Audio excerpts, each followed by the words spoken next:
Welcome to our study of the Gospel of Luke.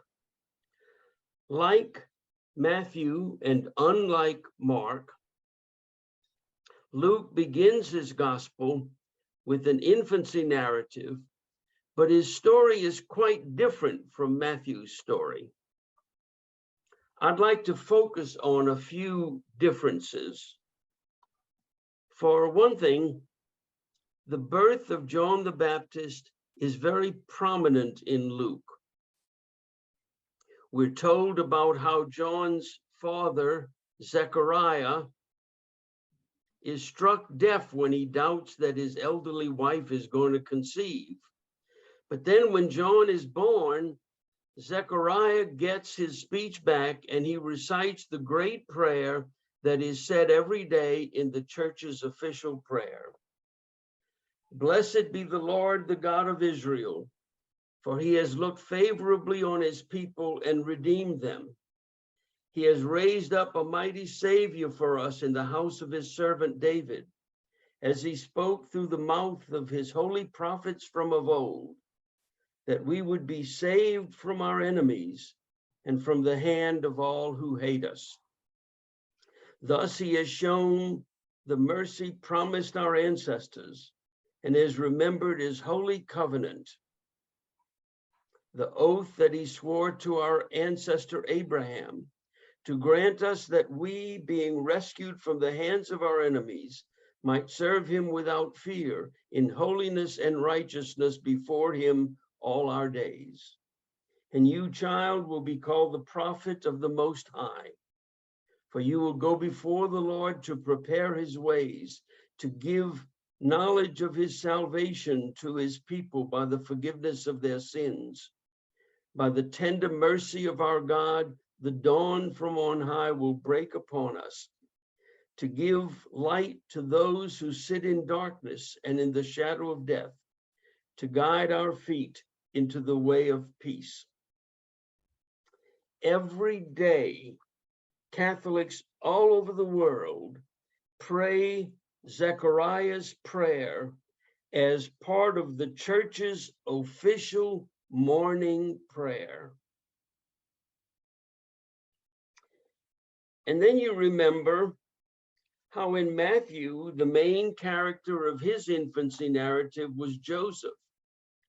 Well, in Luke, the main character is Mary. It is in Luke's gospel that Mary visits her cousin Elizabeth, who is pregnant with John the Baptist. And during her 3-month stay with Elizabeth, Mary says one of the most glorious prayers ever recited, the Magnificat. My soul magnifies the Lord, and my spirit rejoices in God my Savior, for he has looked with favor on the lowliness of his servant. Surely from now on all generations will call me blessed, for the mighty one has done great things for me, and holy is his name. His mercy is for those who fear him from generation to generation. He has shown strength with his arm. He has scattered the proud in the thoughts of their hearts. He has brought down the powerful from their thrones and lifted up the lowly. He has filled the hungry with good things and sent the rich away empty. He has helped his servant Israel in remembrance of his mercy, according to the promise he made to our ancestors, to Abraham and to his descendants forever. Mary's prayer is a very Jewish prayer. Holy is his name is a very Jewish thing to say.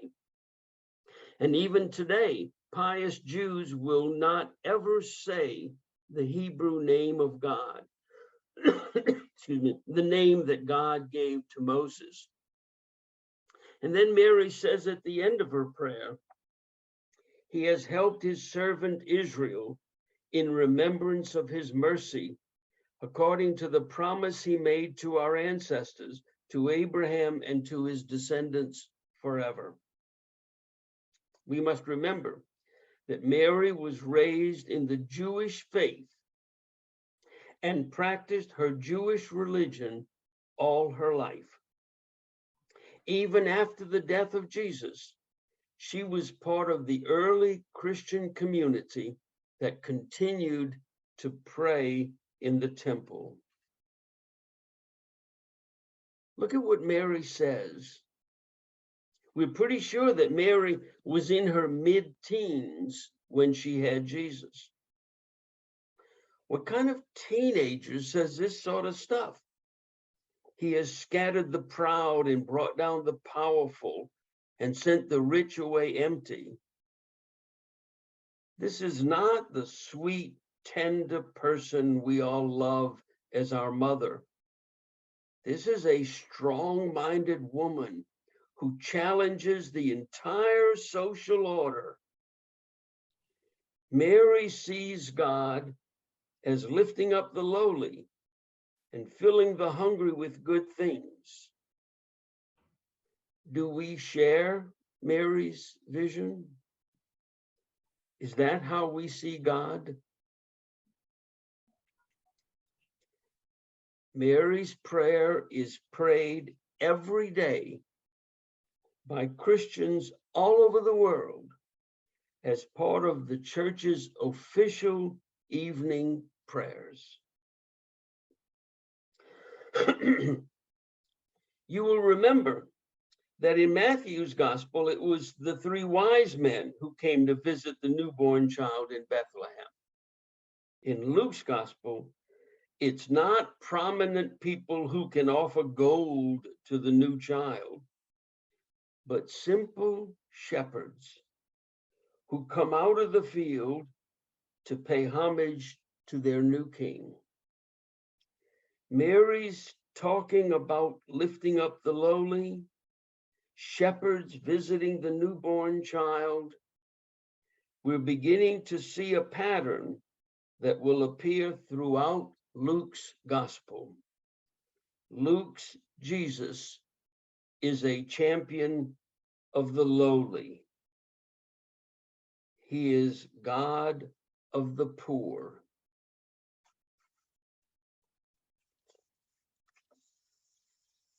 Luke is also our only source for the story of finding Jesus in the temple. It's the only story that we have of Jesus as a boy. The story gives us a glimpse of Jesus growing up and already saying things that are hard to understand. It also gives us a glimpse of Mary struggling to understand her son.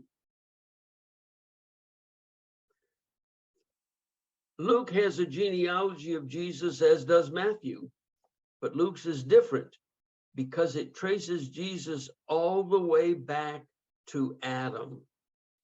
Where Matthew was interested in Jesus's Jewish origins, Luke is more interested in Jesus's connection to all of humankind.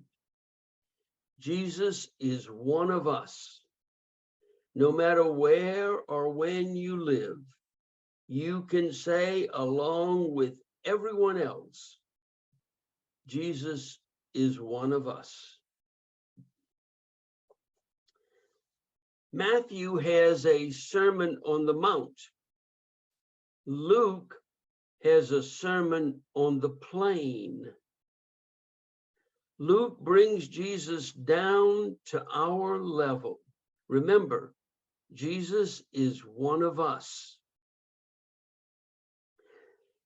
Now, Luke's sermon also contains Beatitudes, but they're very different from the Beatitudes in Matthew's gospel. So let's study the differences. Matthew had Jesus say, "Blessed are the poor in spirit." Luke has Jesus say, "Blessed are you who are poor." Jesus probably said both things, but they're different messages. Matthew's Jesus tells us that even if we have possessions, we can be blessed if we're poor in the spirit. Luke's Jesus says that you're blessed when you actually live in poverty. It's a tough message, one that I struggled with. Are the poor really blessed? For 8 years, I worked with an export company, and one of my jobs was to take to lunch the businessmen and women who were visiting our company. I did that hundreds of times over the 8 years, and never once did God come up in conversation. I left that company and went to teach in a Catholic high school. One Christmas, I took my class to an African-American neighborhood to bring gifts to 35 elderly people who had been gathered in a meeting place. Half of them were in wheelchairs. We spent over an hour with them, and in that hour or so, the word God must have been said 1,000 times. God bless you, child. God love you, honey. Praise God. That's when I learned what Luke's Jesus was trying to teach us. Blessed are you who are poor. Matthew's Jesus says, blessed are those who hunger and thirst for justice. Luke's Jesus says, blessed are you who are now hungry. Once again, Matthew says that you and I, who are well fed, can be blessed if we hunger and thirst for justice. Luke's Jesus says something different. His Jesus addresses people who are actually suffering from hunger, and he says that they're blessed. Perhaps what he's trying to tell us is that God is on their side.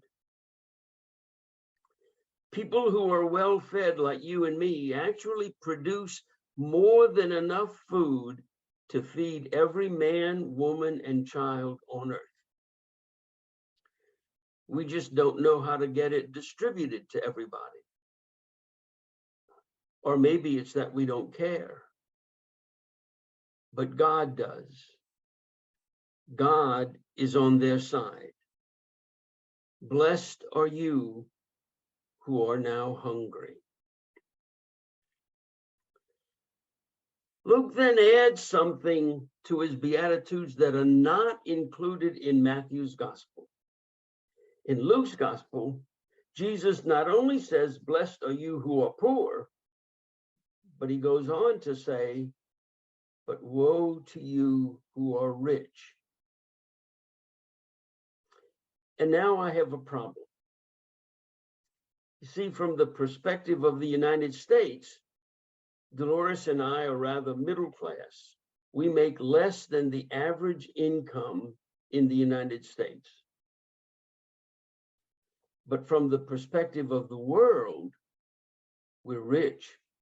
We make 5 times the average income. What is Jesus telling us with woe to you who are rich? Could it be that our possessions might take control of the way we treat other people? The materials we read, how we spend our time, who we support politically? The poor, you see, don't have that problem, but we do. You're going to pay a price for your possessions, Jesus says. Woe to you who are rich.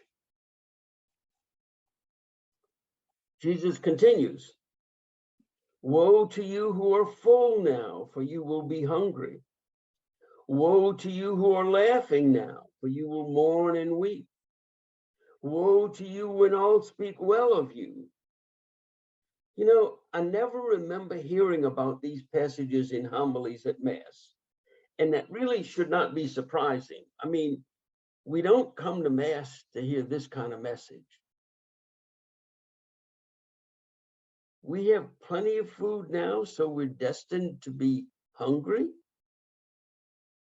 We're laughing now, so that means we're going to mourn and weep. We're in trouble when people speak well of us. What's going on, Jesus? Christ, have mercy.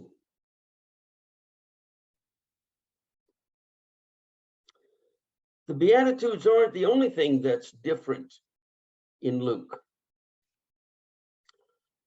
Look at how Jesus teaches us how to pray in Luke. Father, hallowed be your name. Your kingdom come. Give us each day our daily bread, and forgive us our sins, for we ourselves forgive everyone indebted to us. And do not bring us to the time of trial. Now, my guess is that Jesus probably taught his prayer on more than one occasion, and it differed from time to time, maybe. And Matthew gives us one version, and Luke gives us another one. Remember, Jesus was not giving us a formula. He did not say, this is what you are to pray. He said, this is how you are to pray. The words are a guideline. Whenever you pray, pray reverently to the Father. Pray for the coming of the kingdom. Pray for the things that you need. Pray for forgiveness. Pray for mercy. You don't necessarily have to pray with these words, but pray in this manner.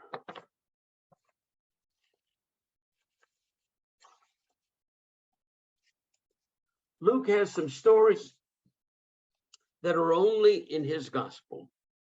And one of them is the story of Martha and Mary. Now, as they went on their way, he entered a certain village where a woman named Martha welcomed him into her home. She had a sister named Mary, who sat at the Lord's feet and listened to what he was saying. But Martha was distracted by her many tasks. So she came to him and asked, Lord, do you not care that my sister has left me do all the work by myself? Tell her then to help me. But the Lord answered her, Martha, Martha, you are worried and distracted by many things. There is need of only one thing. Mary has chosen the better part, which will not be taken away from her. Now, we're usually told that this story is about putting God first in our lives, not getting so busy with things that we don't take the time to be with God. And I agree with that. I think that is definitely in the story, but I think there's something else going on in this story. Consider this. Only in Luke do we read about the dead young man. He was his mother's only son, and she was a widow, and with her was a large crowd from the town. When the Lord saw her, he had compassion for her and said to her, do not weep. Only in Luke do we read about the ministering women. The 12 were with him, as well as some women who had been cured of evil spirits and infirmities. Mary, called Magdalene, from whom 7 demons had gone out, and Joanna, the wife of Herod's steward Chuza, and Susanna, and many others who provided for them out of their resources. Only in Luke do we read about the healing of the crippled woman on the Sabbath. And just then there appeared a woman with a spirit that had crippled her for 18 years. She was bent over and was quite unable to stand up straight. When Jesus saw her, he called her over and said, Woman, you are set free from your ailment. When he laid hands on her, Immediately she stood up straight and began praising God. Only in Luke do we read the parable of the persistent widow that we heard this last Sunday in the gospel. In a certain city, there was a judge who neither feared God nor had respect for people. In that city, there was a widow who kept coming to him and saying, "Grant me justice against my opponent." For a while he refused, but later he said to himself, "Though I have no fear of God and no respect for anyone, yet because this widow keeps bothering me, I will grant her justice so that she may not wear me out by continually coming." Only in Luke do we read about the women at the way of the cross. A great number of people followed him, and among them were women who were beating their breasts and wailing for him. But Jesus turned to them and said, "Daughters of Jerusalem, do not weep for me, but weep for yourselves and for your children." These are all women's stories that appear only in Luke. I think something is going on in Luke's gospel having to do with women. So let's return to the story of Martha and Mary. The story is not just about Jesus. It is also about these two women who are doing very different things. Martha is doing the proper hospitality things. She's making sure that Jesus is being served properly. Mary is sitting at Jesus's feet, listening to him talk. And Jesus comes down on Mary's side. Martha wants Mary to do what was expected of women. And sitting at the feet of the master, actually going to school, was not the kind of thing that women did. Jesus defends Mary's actions. He will not surrender to the female stereotype. Some of the best stories from all the Gospels are found in Luke. One of them is the parable of the Good Samaritan. But wanting to justify himself, he asked Jesus, "And who is my neighbor?"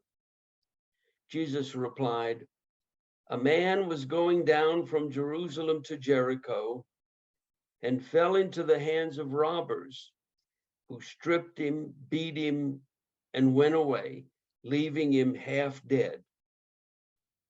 Now, by chance, a priest was going down that road, and when he saw him, he passed by on the other side. So likewise, a Levite, when he came to the place and saw him, passed by on the other side. But a Samaritan, while traveling, came near him, and when he saw him, he was moved with pity. He went to him and bandaged his wounds, having poured oil and wine on them. Then he put him on his own animal, brought him to an inn, and took care of him. The next day he took out 2 denarii, gave them to the innkeeper, and said, 'Take care of him, and when I come back, I will repay you whatever more you spend.' Which of these 3 do you think was a neighbor to the man who fell into the hands of the robbers?" He said, "The one who showed him mercy." Jesus said to him, "Go and do likewise." Pope Francis wrote an entire encyclical based on this parable. He said that you and I are always like one of the characters in this parable. We're either ourselves hurting and in need of help, or we are helping people who are hurting and in need of help, or we're passing by those who are hurting and paying them no attention. In need of help, helping others, unconcerned about the needs of others, one of those descriptions fits me on any given day. What hurts is that Jesus defines the villains in this story as religious people. It isn't just that some people pass by on the other side of the road. It's that two people of religion pass by on the other side of the road. Remember, Jesus hardly ever mentions sexual offenders, but he is merciless in his criticism of religious hypocrites. Christ, have mercy. Another well-known story is the parable of the prodigal son. Actually, it should be called the parable of the father with two sons. The story begins with the younger son taking his inheritance, going to some exotic foreign land, squandering his fortune, and ending up in utter poverty. Jews, you know, never eat pork. And here he is feeding pigs. He has hit rock bottom. The young man comes to his senses and decides to go home and ask if he can be one of his father's servants. The father had never stopped looking for his son to return, and when he sees him, he doesn't wait for the son to arrive. He runs out. And then he doesn't wait for his son to finish his prepared speech. He smothers his son with love. Was Jesus telling us about the Father that we all have? That's the way Christians have always understood it. This is the story of a father looking for us to come back so that he can smother us with love. The final section of the story is about the older son. He is hurt, and you can understand why. All this commotion over a brother who has disgraced himself and his family. There's something else that you might have missed in the story. How is it that the music and dancing has started while the son is still out in the field working? Didn't anybody think to go out and tell him? Was it right for him to find out about his brother's return by hearing the noise of music and dancing? Maybe the older son has a legitimate grief. The father comes out to try and bring him to the celebration. But shouldn't the father have been more sensitive to the son's perspective? This is a complex story that shows Luke to be a brilliant writer and that challenges us on many levels. Another beautiful story that's found only in Luke is the parable of the rich man and Lazarus. There was a rich man who was dressed in purple and fine linen and who feasted sumptuously every day. And at his gate lay a poor man named Lazarus, covered with sores, who longed to satisfy his hunger with what fell from the rich man's table. Even the dogs would come and lick his sores. The poor man died and was carried away by the angels to be with Abraham. The rich man also died and was buried. In Hades, where he was being tormented, he looked up and saw Abraham far away with Lazarus at his side. He called out, "Father Abraham, have mercy on me, and send Lazarus to dip the tip of his finger in water and cool my tongue, for I am in agony in these flames. But Abraham said, child, remember that during your lifetime, you received your good things, and Lazarus in like manner, evil things. But now he is comforted here, and you are in agony. In this parable, the poor man does nothing but sit at the gate of the rich man. All he does is suffer from hunger, and he's rewarded with heaven. He gains paradise by being poor. Blessed are you who are poor. The rich man ends up in hell, but he did something to deserve it. He ignored the poor man. Woe to you who are rich. Scholars have noted that the poor man is the only person in all of Jesus's parables who is given a name, Lazarus. People who have lots of possessions tend to think that the absence of possessions is the worst thing about being poor. Poor people know that the worst thing about poverty is being excluded from society, voiceless, nameless.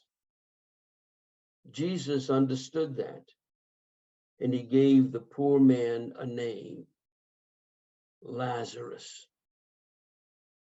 He welcomed him into society. He gave him dignity. Lazarus. In John's gospel, there's going to be the story of Jesus raising from the dead a man named Lazarus.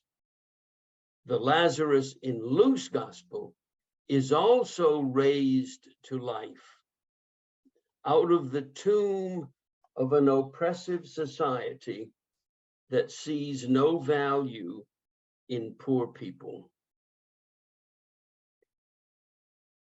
Let's look at the story of another rich man. He entered Jericho and was passing through it. A man was there named Zacchaeus. He was a chief tax collector and was rich.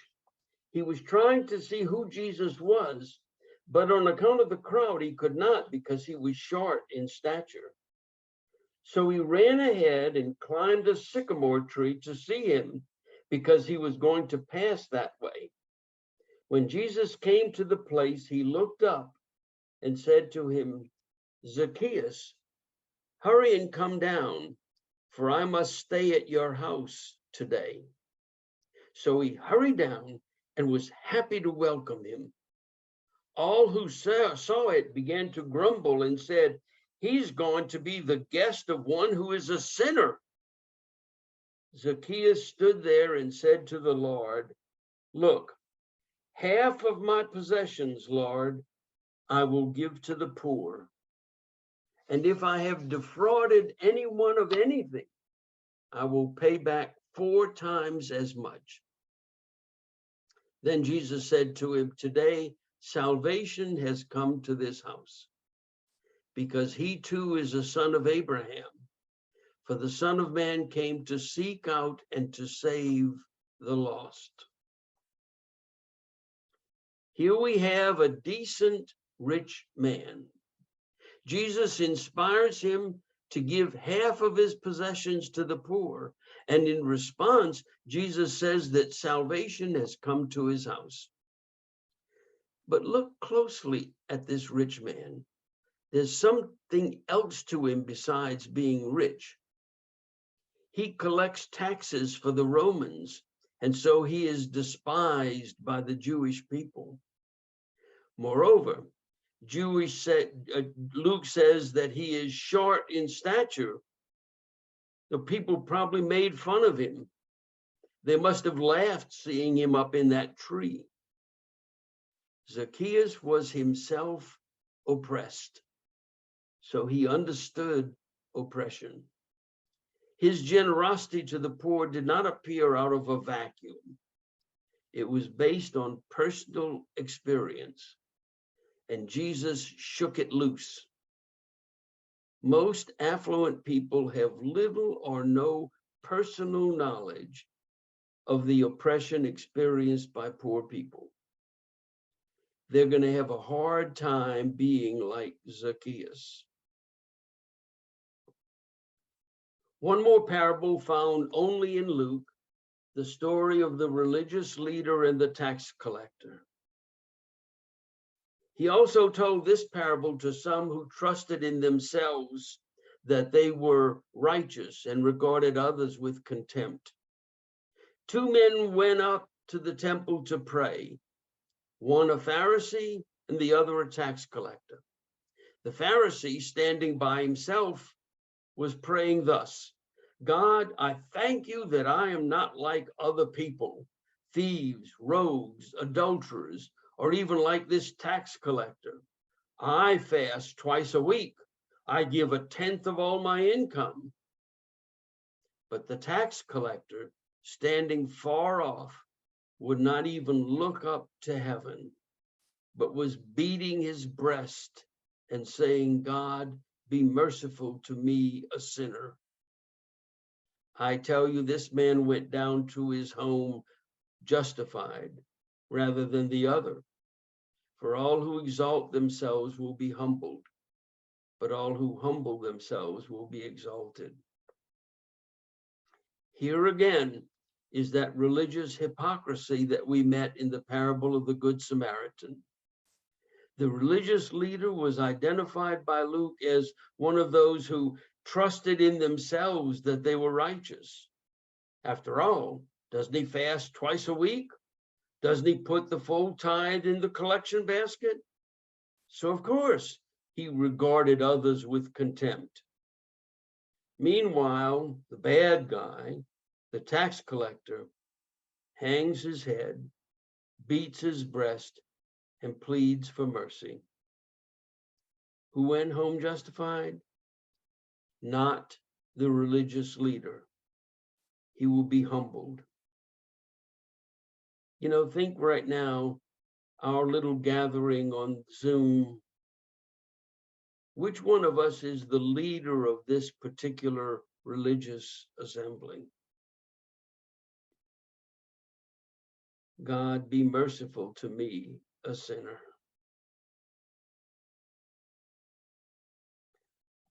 The journey to Jerusalem is not the same in the three synoptic gospels. Here's how it appears in Matthew.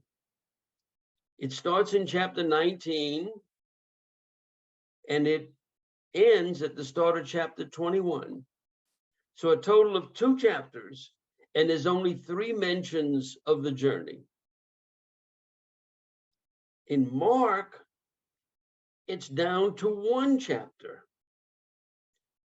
There's 4 mentions of the journey, but there's only 1 chapter in Mark devoted to the journey to Jerusalem. In Luke, the journey is covered in 10 chapters, and there are 8 mentions of the journey. The journey to Jerusalem is a major feature of Luke's gospel. But before I comment on that, let me show you how Luke begins his gospel.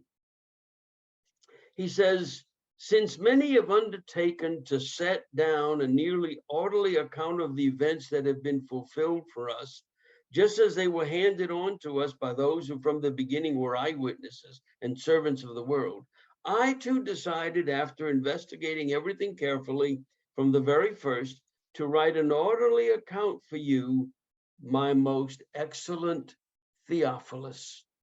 So Luke's gospel is addressed to this person, Theophilus. And this is the beginning of the Acts of the Apostles. In the first book, Theophilus, I wrote about all that Jesus did and taught. So we know then that Luke wrote both his gospel and the Acts of the Apostles. And we've seen that Jesus's journey to Jerusalem is a major part of Luke's gospel. But journey also figures largely in Acts. Almost half of Acts of the Apostles is about Paul's journey to Rome. Luke is all about journey. His message seems to be that life is a journey.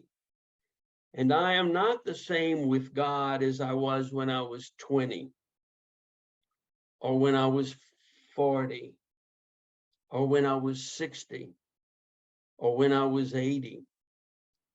We change, we grow, and Jesus gives us the right way to travel.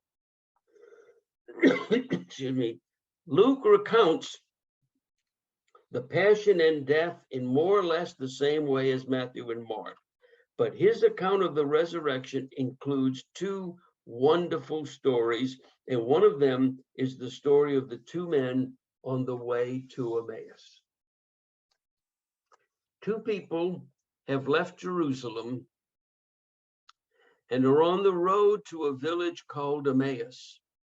It's Easter Sunday afternoon. They're talking about what happened when all of a sudden there's a third man walking with them. They did not recognize that it was Jesus. They explained to him what it was that was bothering them.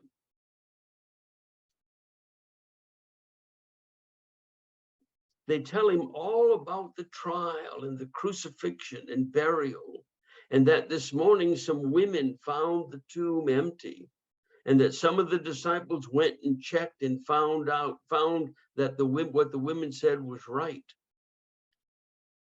And then Jesus began to explain to them what the prophets had said and how necessary it was that the Messiah should suffer and then enter into his glory. And as they came near Emmaus, they urged him to stay with them. So he did. And during the evening meal, he took bread, blessed and broke it, and gave it to them. Their eyes were opened, and they recognized him, and he vanished from their sight. They got up and returned to Jerusalem, found the 11 apostles and their companions, and told them how he had been made known to them in the breaking of the bread. This story is obviously about the Eucharist, but it would be a mistake to see it as a story only about the Eucharist. The breaking of bread at Mass is not the only way in which Jesus is made known to us. Remember, the two disciples were sharing a meal with Jesus. Anytime we break bread with others, anytime we sit with others in loving companionship, Jesus is made known to us. Remember also that the two disciples were performing an act of hospitality to a stranger. They did not know it was Jesus when they invited him to stay at their house and share a meal with them. In welcoming strangers into our homes, into our parish, into our country, Jesus is made known to us. Remember too, that this is a conversion story. The two disciples returned to Jerusalem to face all the uncertainties that await them. Jesus being made known to us should change the way we live our lives.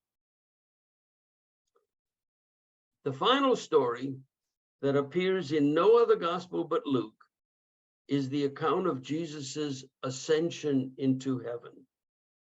Then he led them out as far as Bethany, and lifting up his hands, he blessed them. While he was blessing them, he withdrew from them and was carried up into heaven.